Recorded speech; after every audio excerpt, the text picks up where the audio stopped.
Well, good afternoon, everybody. It is SSSVEDA Challenge Day, let's see, 12, no, yeah, 12, Day 12 today.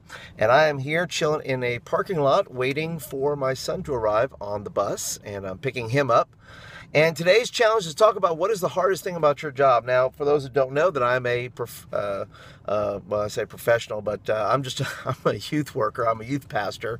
And it is a profession, but there's no such thing as a professional. There's just people who love kids. So, but it's what I do full time as my job. Hey, what's going on? And, hiya.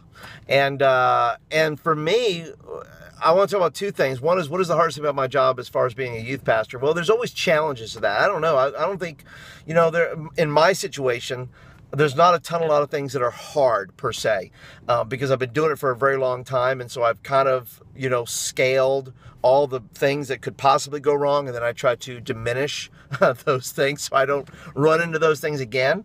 So, your typical things are things like, difficult parents can be there sometimes.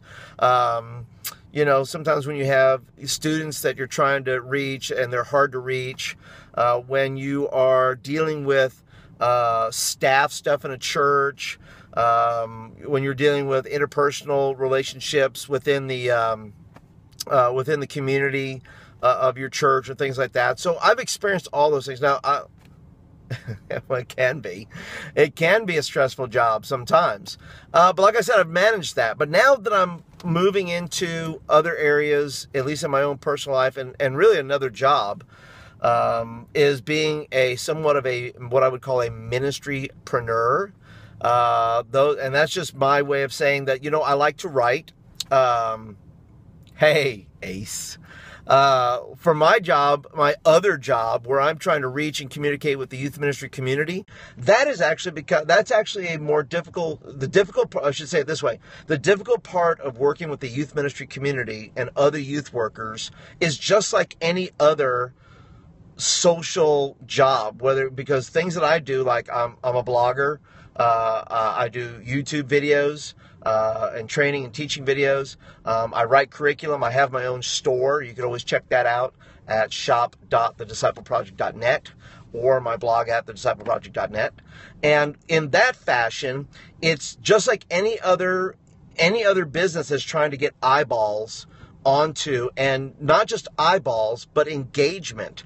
And you're trying to engage with the youth ministry community, and I'm shocked sometimes, I guess, too, because youth workers are normally generous people, right? We're generous. We want to share, we want to give away stuff, we want to do that stuff, and really trying to have deeper conversations with people about their ministry, or about where they're at professionally, or where they're at in their journey, in their ministry, things like that. That has actually become the increasingly hard part to do that. And to maintain, I think there's somewhat idealism involved there on my part, that I thought it was going to be easier because I started this probably 5 years ago.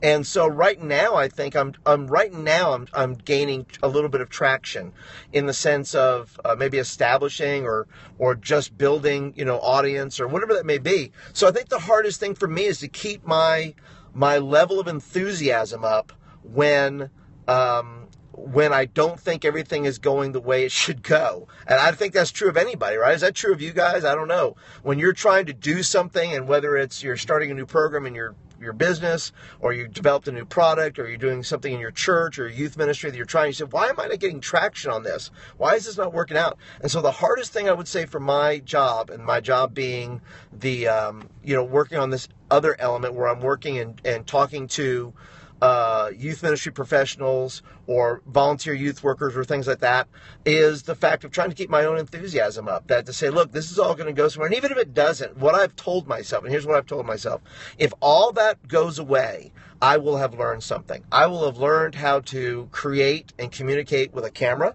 I will learn how to have posted videos. I will have learned how to have edited videos. I will have learned a lot of stuff. So even if all that other stuff goes away, no matter what business you're in, no matter what you're in, think of what you're doing right now as something that you will have learned from. Even if the payoff is not exactly what you want, you will have learned a ton of things. And that's what life's about, I think. It's about learning. It's not just about achieving. It's about learning something in the process, and I try to find myself in the process. So I don't know about you guys. What is the hardest thing about your job? If you're watching this on my YouTube channel, what is the hardest thing about your job? Maybe you're bivocational. Maybe you're working 2 jobs. Maybe you're working a volunteer thing, and then you're having to go to your other job. Or maybe you're just a business person watching me right now, and you're saying, well, what is the hardest thing about your, what is the hardest thing about your job, that you go through? Is anybody here on the Periscope here? You want to share anything about what's the hardest thing about your job, about what you do? Give you a chance to chime in there, because I would love your thoughts and opinions. But if you're a brand spanking new to my channel, by the way, just be sure, if you want videos like this in your inbox, please hit the subscribe button right here, and that will get videos in your inbox. And by the way, I want to thank all of you that are regulars watching this channel, because I have basically given you a video a day, sometimes 2 on Mondays and Tuesdays, and you have been enduring long hours. I understand that. That can be, that's a killer sometimes. You just put in the long days, man, and I'm feeling you on that. And so if you are my regular normal subscribers and you watch this regularly, I want to thank you for your patience. I want to thank you for joining me on this journey here. I would love for you to comment and tell me anything that you're going through, or things that are dealing with this topic about work and the hardest part about your job, so I can be able to pray for you and to somehow maybe to help if I can. So anyway, that is my Periscope challenge, VEDA, which stands for Vlogging Every Day in August. That is my challenge for today, day 12. And I will see you guys on day 13 tomorrow. Hopefully you will join me. And other than that, guys, I hope you guys have a fantastic day and a fantastic Friday tomorrow, because that's going to be awesome, the weekend. And just have a great day, everybody. All right? Enjoyed my time with you. Have a good one. Bye.